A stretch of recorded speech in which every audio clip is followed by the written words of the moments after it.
क्या ही कहूँ अपने दकियानूसी ससुराल के बारे में। हमारे यहाँ शादी के बाद पहली बकरीद आई।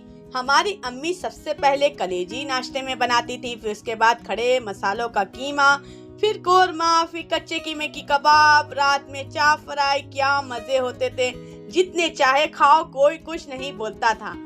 वही उसी का उल्टा हमारे ससुराल में, बिल्कुल उल्टा।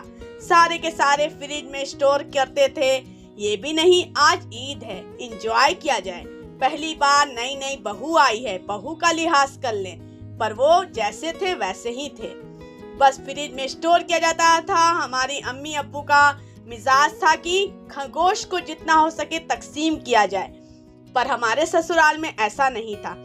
हमारे यहाँ बस 10-12 दिन गोश्त को खाया जाता था स्टोर करके, पर हमारे ससुराल में एक एक महीने, 1.5 महीने फ्रीजर में रख कर उसे खाया जाता था। वो काफ़ी डिफरेंट मिजाज था।